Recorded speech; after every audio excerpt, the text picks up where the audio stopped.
Salut investisseur, c'est un énorme plaisir de te retrouver pour cette troisième vidéo de la formation Comment maîtriser le marché du Forex en présentant un outil indispensable.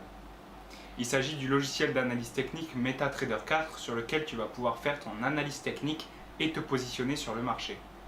Il n'existe évidemment pas que MetaTrader en logiciel d'analyse technique, il en existe plein d'autres, dont certains qui sont déjà fusionnés avec leur broker. C'est le cas de IQ Options, de Plus 500 par exemple, et de tous ces brokers qui, au sein de leur plateforme, proposent déjà un logiciel d'analyse technique. Généralement, celui-ci est un peu moins développé et laisse à désirer. MetaTrader, c'est un logiciel indépendant de n'importe quel broker. En fait, c'est une société à part entière qui développe le logiciel d'analyse technique. Ce qui explique que la plateforme soit extrêmement bien développée ou en tout cas plus avancée que les logiciels intégrés au broker. Il existe un autre logiciel d'analyse qui est très connu en Europe et qui remplit exactement les mêmes critères que MetaTrader, c'est ProRealTime. Je ferai peut-être une vidéo plus tard pour expliquer comment utiliser ProRealTime, mais le fait est que ProRealTime fonctionne qu'avec très peu de brokers partenaires, dont IG pour les CFD et Forex et IB pour les futurs. Ces deux brokers ont des dépôts d'entrée qui sont assez élevés, ce qui freine généralement beaucoup d'investisseurs amateurs. D'ailleurs, il faut savoir que pour tous les systèmes de trading et les backtests, j'utilise plutôt ProRealTime que MetaTrader. Maintenant, on va foncer en partage d'écran sur mon ordinateur pour présenter cette plateforme extrêmement simpliste. Voilà, on se retrouve sur mon ordinateur en partage d'écran pour la présentation du logiciel MetaTrader 4. MetaTrader 4 ou MT4 est un logiciel d'analyse technique qui vous permet donc de faire afficher des graphiques, d'y faire afficher des éléments graphiques ainsi que des indicateurs techniques pour appuyer votre analyse et pour pouvoir au mieux passer vos ordres et vous positionner sur le marché. MetaTrader 4 est un logiciel qui fonctionne avec beaucoup de brokers partenaires dont VantageFX, celui que j'utilise. Il s'agit d'un des logiciels d'analyse technique les plus connus au monde avec ProRealTime. L'avantage qu'il a par rapport à ce dernier, c'est qu'il travaille vraiment avec beaucoup de brokers, ce qui lui permet d'avoir un accès gratuit si vous êtes sur un des brokers partenaires. Son interface, qui parfois arrache un petit peu les yeux, a quand même une très bonne fluidité et les boutons, en tout cas l'organisation de la plateforme, est extrêmement simpliste. Quand vous vous connectez sur le logiciel, vous aurez exactement le même écran gris que moi. Ici en bas à droite, vous pourrez vous connecter et linker votre compte chez votre broker avec votre logiciel. Et de cette façon, vous pourrez passer des nouveaux ordres sur les valeurs du Forex. Pour faire apparaître un nouveau graphique, il vous suffit de cliquer sur l'onglet ici, Créer un nouveau graphique. Choisissez ensuite la paire de devises qui vous intéresse, par exemple l'euro-USD. Après un petit délai de rafraîchissement, une fenêtre apparaît et vous pouvez bouger celle-ci ou la redimensionner à votre guise. Ensuite, vous pouvez zoomer sur cette dernière grâce au bouton ici plus et moins. Le scroll de la souris ne sert pas à zoomer par rapport à tous les autres brokers généralement. Celui-ci ici sert à se déplacer sur la time frame, c'est-à-dire à se déplacer sur l'échelle du temps, aller chercher l'historique de la courbe antérieurement. Par défaut, à chaque fois que vous allez scroller sur votre souris pour aller chercher les antécédents de la courbe, le logiciel va vous ramener directement aux variations les plus récentes. Pour enlever ce paramètre, il vous suffit d'aller ici, défilement automatique sur chaque nouveau tick. De cette façon, en le décochant, vous pourrez vous balader sur le cours comme vous voulez en scrollant sur votre écran.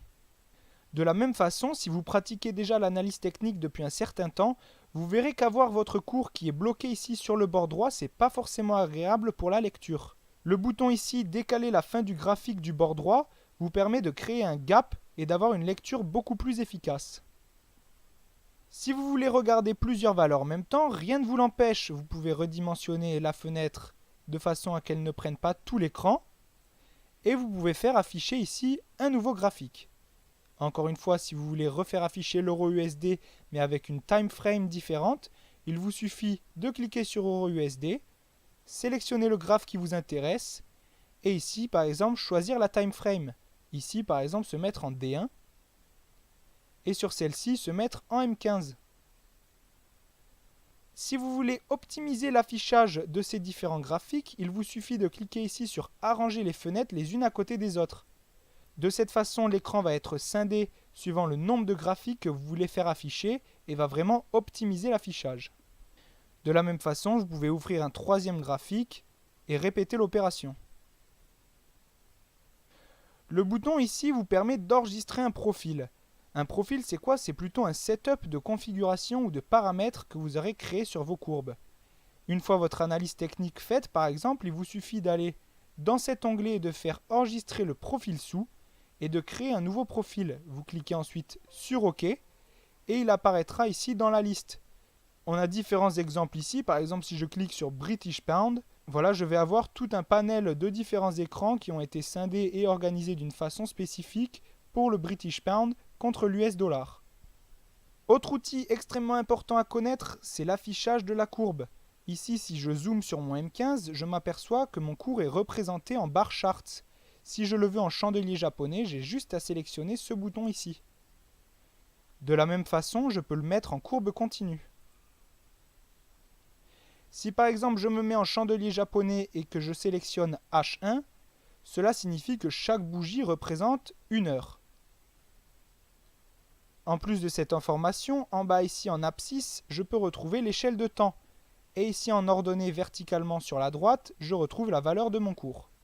Je peux appliquer ces différents paramètres à tous mes graphiques. Imaginons, ici je sélectionne ce graphique, je le mets en weekly et je le regarde avec une courbe continue.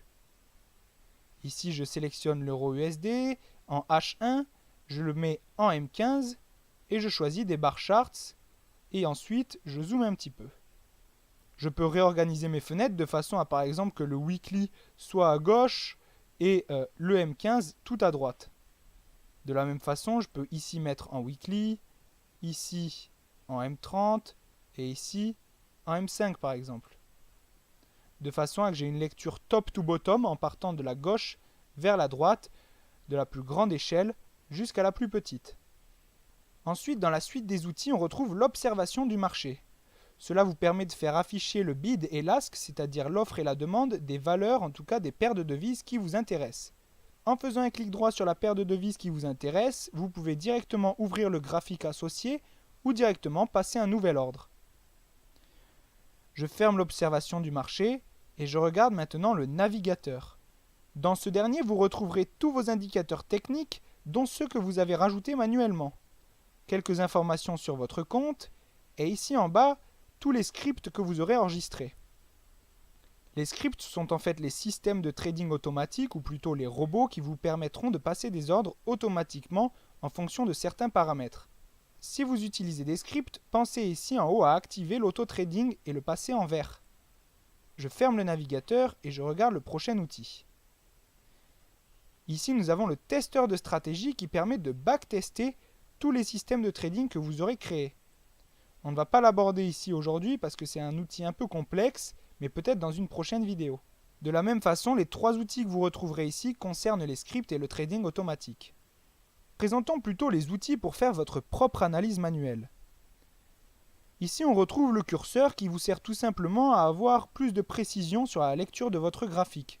Par exemple, ici, ce sommet qui a été atteint à une valeur de 1.18078. Et on peut lire en bas la date et l'heure à laquelle ce plus haut a été atteint. Vous avez ensuite ici tous les objets de l'analyse graphique.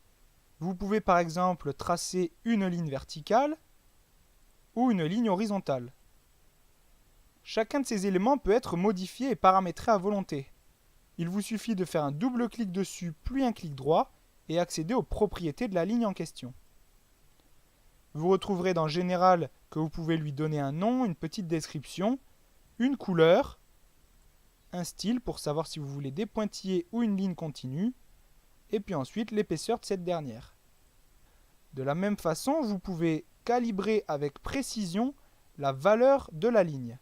Par exemple, s'il s'agit d'une résistance et que vous n'arrivez pas à la caler manuellement directement sur une valeur précise, vous pouvez ici la modifier à votre guise.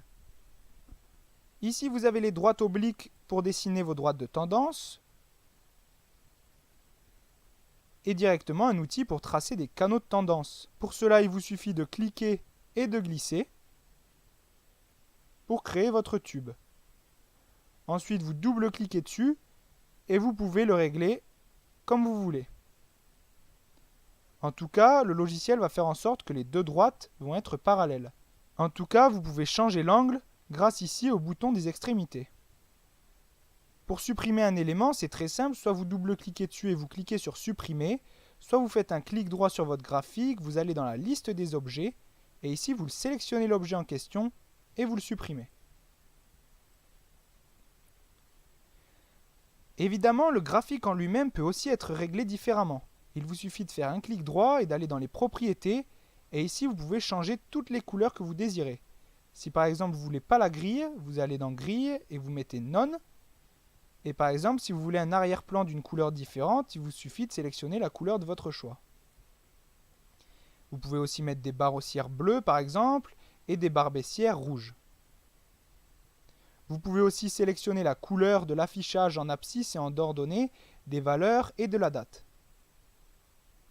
Ici par exemple, j'ai enlevé la grille.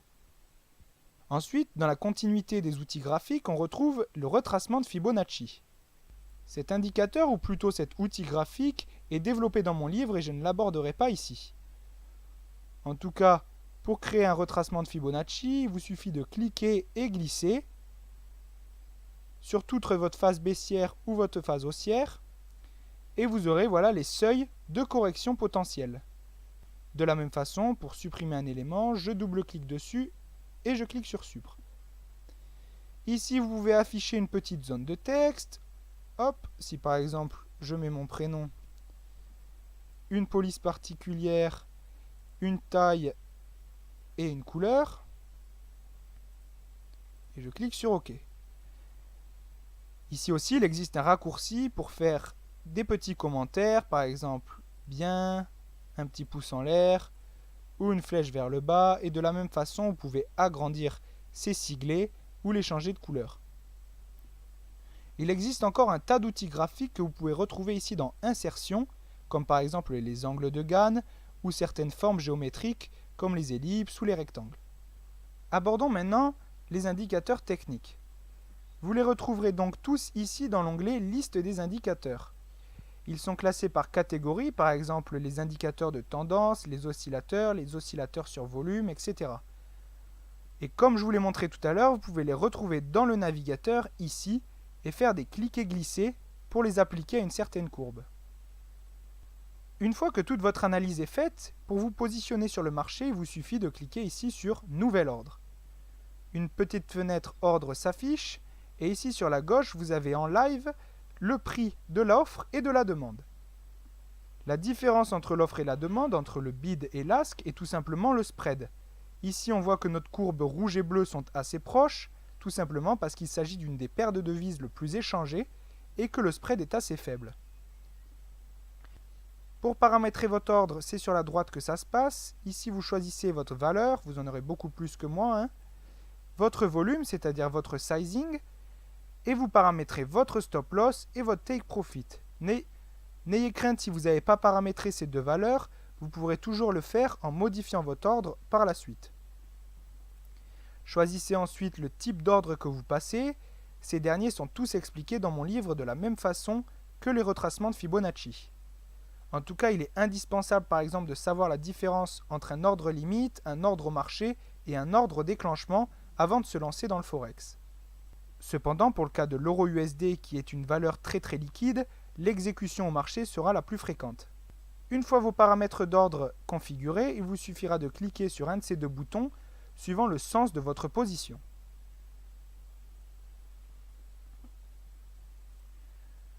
Une fois votre position ouverte, elle va s'afficher ici dans l'onglet Trading en bas de votre écran. Vous retrouverez donc différentes informations concernant l'ordre que vous venez de passer. Ici par exemple le volume, c'est-à-dire le sizing, la valeur sur laquelle vous avez passé votre ordre, le stop loss et le take profit associé, le prix au niveau du passage d'ordre, la commission que vous avez payée et ici à droite le profit courant. À droite de l'onglet profit, vous aurez une petite croix qui vous permettra en un clic de fermer votre position. Faites attention car sur cette plateforme, on trade en un clic et si vous cliquez sur cette petite croix, directement votre ordre va être fermé. Il se retrouvera ensuite sur l'historique du compte où vous pouvez retrouver tous les ordres que vous avez effectués et que vous avez clôturés. Le logiciel calculera directement aussi vos profits-pertes sur une certaine période et vous donnera l'information de votre crédit et de vos dépôts et retraits qui ont été effectués sur cette même période. De plus, dans les onglets, vous retrouverez ici les nouvelles concernant les grands titres des actualités économiques qui vous permettront par exemple de faire un petit peu d'analyse fondamentale et de trader certaines news. Cependant, je vous conseille d'utiliser des calendriers économiques externes au logiciel MetaTrader. Dans l'onglet Alerte, ici, vous allez retrouver des messages qui viennent depuis votre broker, comme par exemple lorsqu'il va clôturer des positions à votre place lorsque votre niveau de marge est extrême. Faites donc bien attention à ces alertes. Dans l'onglet Messagerie, ici, de la même façon, c'est votre broker qui communique avec vous et qui vous donne des informations sur votre compte, comme par exemple vos dépôts ou vos retraits. Vous retrouverez ici en bas deux onglets communautaires, Marché et Signaux. Il s'agit simplement d'endroits en fait où vous pouvez échanger avec la communauté et acheter des systèmes de trading ou tout simplement des signaux qui vous permettront donc de faire du copy trading ou du trading social ou encore du trading automatique. Cependant, je ne suis pas un très grand fervent de tout ce qui est copy trading et vente de signaux. Je préfère que vous fassiez votre analyse tout seul et que vous soyez indépendant des autres traders. Ici, dans l'onglet Articles, vous retrouvez plein d'informations intéressantes pour manipuler à 100% le logiciel d'analyse MetaTrader, comme par exemple comment créer un système par vous-même ou créer un nouvel indicateur technique. Ici, en passant la bibliothèque et l'onglet Expert, on arrive dans le journal où vous retrouverez toutes les informations concernant le carnet de bord du logiciel. Si par exemple vous avez un problème pour vous connecter, le message d'erreur s'affichera dans cet onglet et c'est grâce à ce dernier que vous pourrez le communiquer au support et résoudre le problème. Voilà pour tout ce qui est de la présentation des outils principaux, en tout cas des boutons principaux du logiciel MetaTrader 4. Retenez bien qu'une fois votre analyse technique faite sur vos différents écrans, il vous faut enregistrer ici dans vos profils votre configuration pour éviter à avoir à la refaire quand vous allez rouvrir le logiciel MetaTrader. J'espère que cette vidéo vous aura bien aidé et en tout cas vous aura permis de prendre en main le logiciel MetaTrader 4 qui est un très bon logiciel d'analyse technique. Encore une fois, si vous avez des questions, n'hésitez pas à me contacter directement via mon Instagram Etienne Investissement ou par exemple sur le forum de mon futur site internet, l'investisseur. On se retrouve en face caméra pour conclure cette vidéo. Voilà, donc j'espère que cette vidéo vous aura plu et vous aura aidé à commencer à voir les notions de base, en tout cas les outils de base qui sont présentes sur la plateforme MetaTrader, que maintenant vous serez capable de l'utiliser par vous-même, de faire votre analyse graphique, votre analyse technique et de voir où vos ordres sont rangés, etc. et comprendre comment fonctionne l'historique aussi pour retrouver tous vos trades que vous avez clôturés. Je me répète, MetaTrader c'est un des meilleurs logiciels d'analyse et il a un accès gratuit vraiment assez simple suivant le broker que vous utilisez. C'est une très bonne plateforme, voilà. Il en existe bien évidemment d'autres, mais celle-ci est extrêmement simpliste et fluide. Cette plateforme, en plus d'avoir une version très complète sur ordinateur, a une version smartphone sur laquelle vous pouvez passer des ordres et même les fermer et même faire un petit peu d'analyse technique. Ça reste un petit peu moins maniable que leur application sur l'ordinateur, mais cependant c'est quand même quelque chose de super de pouvoir fermer une position à tout moment depuis son téléphone. Sur ce, voilà, je vous laisse, j'espère que cette vidéo vous aura plu et on se retrouve dans la prochaine pour attaquer une première analyse technique ou en tout cas présenter ma stratégie.